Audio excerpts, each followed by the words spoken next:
fits. Very Heavy? quite heavy.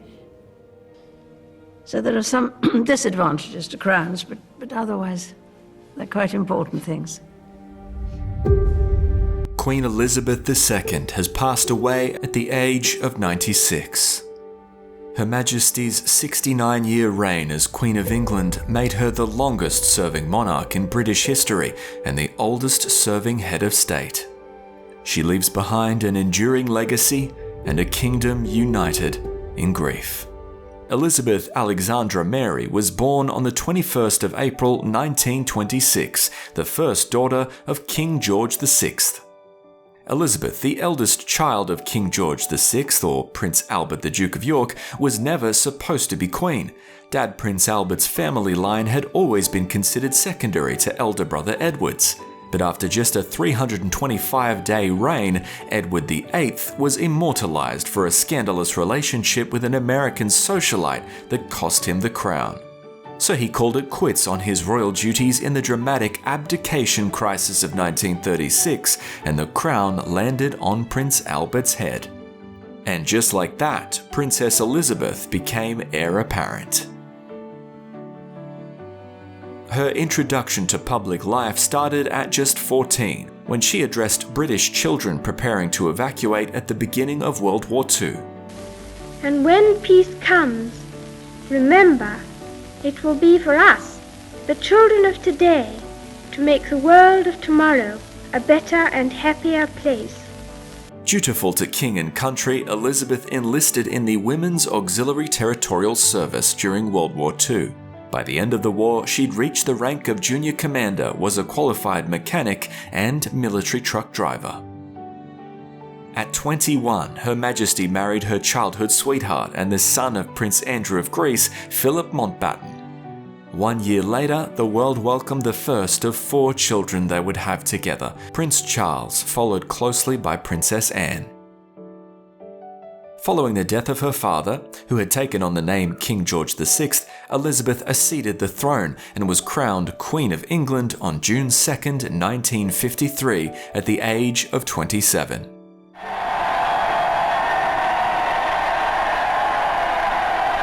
The very next year, Queen Elizabeth II became the first reigning monarch to visit Australia, bringing the nation to a standstill when she sailed into Sydney Harbour. About half of the 3 million people who cheered the royal couple slept on the pavements all night for a glimpse of this historic scene. Her tour was the single biggest royal event ever planned in Australia and saw the brand new Queen visit 57 towns and cities across 58 days. While the British Empire slowly shrunk in the 60s, Queen Elizabeth's family grew. She gave birth to Prince Andrew at the start of the decade and her fourth and final child, Prince Edward, in 1964. In 1981, the Queen gave her blessings to the heir to the throne, Prince Charles, and Lady Diana Spencer, in a widely televised royal wedding that brought renewed hope for the family. But instead, the 90s brought turmoil, starting with the Queen's Annus Horribilis.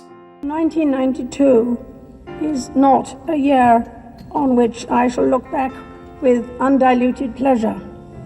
In 1992, her son Prince Andrew and his wife separated. Her daughter Princess Anne divorced her husband. Prince Charles formally separated from Diana, and a significant portion of Windsor Castle was destroyed by fire. The royal family's tragedies would only continue.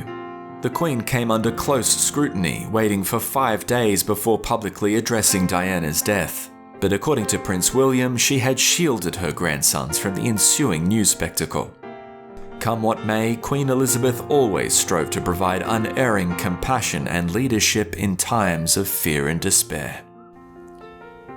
Many of you will know only too well from your own experience the grief that follows the death of a much-loved mother or sister.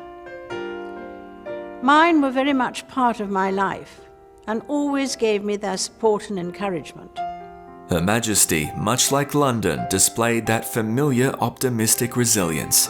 They kept calm and carried on. Queen Elizabeth II will be remembered for modernizing the monarchy in times of great change that came through politics. The government's priority has always been to secure the United Kingdom's departure from the European Union.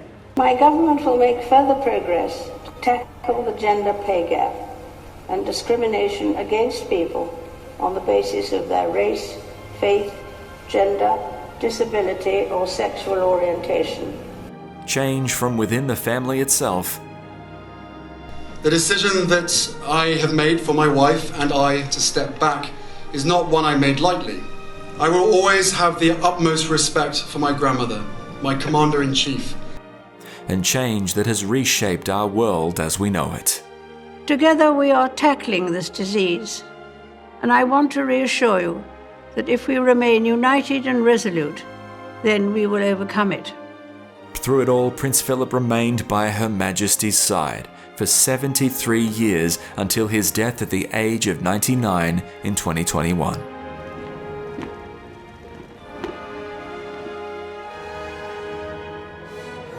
Her Majesty will be remembered and beloved for her spirit and dedication to her family, to the people, and to the British Empire.